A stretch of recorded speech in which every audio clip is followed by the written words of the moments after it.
Hello everybody! Comment vous allez? J'espère que vous allez tous bien. Alors, comme vous l'avez vu dans le titre de cette vidéo, on va parler du jour où j'ai littéralement, non mais vraiment, dans le sens littéral du terme, failli mourir à cause d'une paire de chaussures. Oui, une paire de chaussures a failli me tuer moi, Muriel. Alors, prenez une tasse de thé et des cookies, installez-vous confortablement et, sans plus perdre de temps, let's get into it!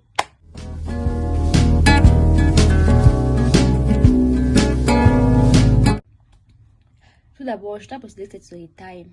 Elle sera assez courte parce que vraiment, c'est pas un truc genre long, elle sera assez courte. Ça, c'est de 1. Et de 2, on m'a déjà dit que je parle genre trop vite. Je vais essayer de parler doucement, mais si je parle vite, vraiment, c'est pas moi qui fais, en fait, c'est plus fort que moi. Du coup, là, c'est juste des petits disclaimers. Du coup, installez-vous bien. Et aussi, si cette story time vous plaît et que vous aimeriez avoir d'autres story time, juste manifestez-vous en commentaire. Parce que je crois que j'ai pas mal de story time que j'aimerais partager avec vous. Du coup, si vous aimez, bah, c'est vos commentaires. Mais pour que vous compreniez pourquoi j'ai failli mourir à cause de cette chaussure, il faut que je vous donne une petite genre, une info, une background story, quoi. Alors, à l'époque, parce que j'ai pas de grand frère, je suis l'aîné. Du coup, je crois que j'avais un cousin, on était trop, super, hyper collés. Je le considère comme mon grand frère. Genre, je le mets tellement trop. Et du coup, à l'époque, je sais pas pourquoi en fait, genre, j'avais pas eu de ses nouvelles, pas peut-être pendant longtemps. Il était parti, je savais pas où j'avais pas du tout eu de ses nouvelles, je savais pas où il était. Et un jour, comme ça, le gars, il revient, genre, il était parti en voyage, je pense qu'il était parti en voyage. Mais pour moi, littéralement, pour moi, ça avait duré une éternité. Du coup, il est parti en voyage. Et à son retour, j'étais tellement, littéralement, je lui ai sauté sur le tellement j'étais contente de le voir, autant pour moi. Et à son retour, il m'avait gardé une paire de chaussures, une magnifique paire de chaussures. Juste prenant une minute de silence pour admirer la chaussure. Elle était belle, magnifique. Cette chaussure, j'ai eu le coup de foudre direct. En fait, c'était une pieds nus, une sandale montante bleue. Je vais vous mettre une photo là. J'ai pas trouvé la même chaussure en couleur bleue, mais genre la même chaussure, c'est la même chaussure, mais genre en couleur bleue. Et la chaussure, le bleu, il brillait tellement. Et moi, j'aime les couleurs qui brillent, comme vous pouvez le remarquer. C'était vraiment une paire de chaussures magnifique. Je l'aimais trop, je la portais tout le temps. Je me disais c'était ma chaussure fétiche en fait. Du coup, voilà. Et en fait, pourquoi je l'ai mis encore? Parce que non seulement la chaussure était magnifique, mais aussi, ce cousin à moi, tout ce qu'il me donnait, en fait, c'était soit la bouffe, soit de l'argent. Genre, il m'avait jamais donné le cadeau, genre, physique. Du coup, c'était la première fois qu'il me faut un truc physique. Et pour moi, cette chaussure, elle avait une valeur sentimentale. Genre, en fait, pour moi, c'était plus qu'une chaussure, en fait. C'était un cadeau d'une des personnes que j'aimais le plus au monde. Du coup, cette chaussure, vraiment, c'était ma chaussure, en fait. Genre, j'aimais trop la chaussure. Et du coup, pendant les vacances, comme d'habitude, on va au village. Il y avait moi, mes cousines, tout le monde était au village, sauf mes parents. Du coup, voilà. Et un jour, avec l'une de mes cousines, on va l'appeler cousine. Et l'une de mes tantes, on va l'appeler tante. Ouais, voilà. Parce que là, au village, vu qu'on était tous nombreux, on était vraiment nombreux. Genre, imaginez, bref, il y avait beaucoup, on était nombreux, quoi. Genre, mes cousines, attends, je sais de compter. Et avec moi, à l'époque, j'avais juste une frère, vraiment une frère. J'avais juste un frère et une sœur. Du coup, on est 3. Ma cousine, sa petite sœur, mon cousin. On était et aussi ma cousine de ma mère était venue en vacances avec nous. Du coup, on était à 9 enfants. Il y avait mes 2 tantes, donc mes 3 tantes et une autre tante, mais c'est ma cousine, mais je la considère comme une tante.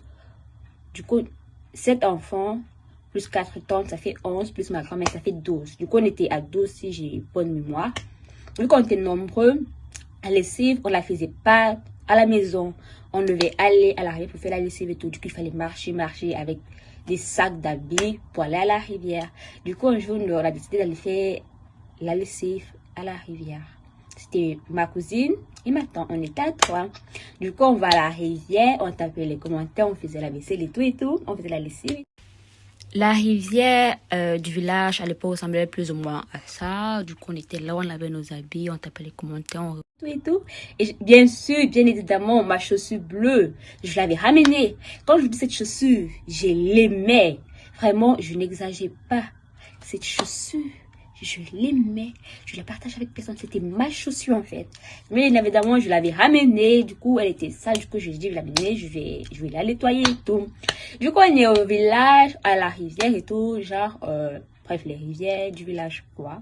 Du coup, voilà. Et on est en train de faire la lessive et tout. Moi, bien sûr, j'ai commencé par ma chaussure. C'est ma chaussure. Ma chaussure avant tout. Du coup, je prends ma chaussure. Vu qu'il y avait, en fait, à la rivière, il y avait des rochers dans l'eau. Et moi, je m'étais mise, genre, au bord de la rivière. Et mon dos donnait, genre, je donnais le dos à la rivière même. Du coup, disons, là, c'est la rivière comme ça. Moi, j'étais là. Et bref, voilà. Du coup, je prends ma chaussure. Je prends un pied de la chaussure, je la mets derrière moi, sur un rocher derrière moi. Et je me mets à laver l'autre. Du coup, je lave l'autre. Et avec ma tante et ma cousine, on tape les commentaires, on dispute, on parle de tout et de rien. Du coup, je lave la chaussure, je la lave soigneusement, avec attention. Je mets tout mon corps sur la chaussure. Je l'ai tellement lavée et tout. Quand je finis de la laver, je la nettoie et je la mets de ce côté. Je la mets de côté. Et après, j'envoie la main derrière pour prendre le pot de chaussure pour la laver. Je touche, il n'y a rien. C'est bizarre. Pourquoi elle n'est pas là? J'envoie la main derrière. Je touche. Il n'y a rien. C'est bizarre. Elle est où ma chaussure? Je me retourne. Je vois que la chaussure, en fait, elle a été emportée par le courant d'eau. Du coup, moi, comme je suis, le rocher qui avait laissé emporter ma chaussure, je prends mon pied et je mets mon pied sur le même rocher pour rattraper la chaussure. Sauf que bien évidemment, le rocher, on ne doit pas le faire confiance parce que c'est un rocher, il ne fallait pas le faire qu'on lui fait confiance. Sauf que je glisse et en glissant, bah, je me retrouve dans l'eau en fait. Est-ce que je savais nager? Non. Est-ce que j'avais déjà un jour pour des cours de natation? Non. Est-ce que j'avais peur de l'eau? Bien sûr, j'avais peur de l'eau. C'est pour ça que j'avais pas bien nager. Du coup, heureusement, quand j'ai glissé, j'ai eu le temps d'attraper ma chaussure. Du coup, ma chaussure, elle était sécurisée. D'abord, bien sûr, je suis sécurisée ma chaussure en premier. Parce que je l'ai tellement trop. Et du coup, je suis là, ma chaussure dans une main. Et je suis en train de me noyer. Du coup, je fais, oh, aide-moi, aide-moi, aide-moi. Je me noie. Genre, je me noyais carrément. Et mais, du moins, en fait, le truc, ce qui est sûr, en fait, si je me noyais et que j'avais pas ma chaussure, en fait, j'allais d'abord chercher à prendre ma chaussure, avant de chercher à sortir de l'eau. Parce que, en fait, mais bien sûr, dans ce cas, ma chaussure, elle était dans cette main et j'étais en mode, j'ai dit, j'appelle ma cousine. Limite, c'est comme ça, moi, je faisais en fait. Cousine, aide-moi, je me noie. Pendant que je faisais ça, je me noyais, je plongeais, l'eau m'emportait, tout l'eau m'emportait. Heureusement, le courant, il n'était pas assez fort. Du coup, l'eau m'emportait, mais genre, le courant, il était petit. Donc, l'eau m'emportait doucement et tout. Du coup, là, je me noie, cousine, aide-moi. Et ma tante, elle était, genre, en fait, la plus proche de moi, c'était ma cousine. Du coup, ma tante, elle était un peu éloignée de moi. Du coup, il y avait ma cousine qui pouvait m'aider. Du coup, je l'appelle, je dis, cousine, aide-moi, je me noie. Et sauf que la meuf, elle aussi, elle avait 9 ans. Du coup, tout comme moi, elle était paniquée, elle savait pas quoi faire et tout. Du coup, elle a mot. Pendant un moment, elle est restée paralysée. Je fais quoi? Et moi, j'étais là. Aidez-moi, je me noie. Du coup, à un moment, elle me tend sa main. Vas-y, tiens, sors. Sauf que attraper sa main, c'était pas facile. Mais par la grâce de Dieu, heureusement, j'attrape sa main. Et je sors de l'eau. Et ma chaussure est là avec moi. Et je prends l'autre chaussure que j'avais nettoyée. Et voilà. Merci mes chaussures, vous êtes là. Du coup, en fait, c'est comme ça. Genre, si ma cousine n'était pas là, j'allais mourir. Si j'étais allée seule, en fait, j'allais mourir. Vous n'allez pas. Genre, ceux qui ne m'ont pas connu quand j'étais petite, jamais vous m'aurez connu, en fait. Donc, on rend grâce à Dieu, j'étais pas seule. Ma cousine m'a sauvée parce que sinon, Muriel, elle serait. Donc, voilà. Morale de l'histoire. 1. Si vous allez au village, si vous allez à la rivière, jamais, je dis jamais, n'y allez seul parce que les rivières du village, elles sont dangereuses. Donc voilà, prenez toujours quelqu'un avec vous. Aussi, je ne sais pas si vous êtes du genre à croire aux superstitions, mais les rivières, tout ce qui est rivière, lac, mer, océan, tout ça, en Afrique, on a tendance à dire que ce sont en fait des sorciers. C'est par là en fait que les sorciers, Mami Wata, utilisent pour vous faire du mal, pour vous emporter, pour faire de vous des esclaves et tout. Du coup, moi, en fait, dans ma tête, c'est pas que je me noie, en fait, dans ma tête, c'était les sorciers du village ne veulent pas que je rentre en ville. Les sorciers du village veulent que je rentre, que je reste avec eux. Malheureusement, l'involonté ne sait pas réaliser. Dieu était plus fort que ça. Donc voilà. En fait, je sais que la story star, elle était assez courte, mais vu que c'est ma première story star, c'est ma première fois sur YouTube. Donc voilà. J'espère que vous avez aimé ce là. Et du coup, si vous n'oubliez pas de vous abonner, de liker, de partager. Et aussi de me follow sur mes réseaux. Je vais laisser mon Instagram là, mon Snapchat là.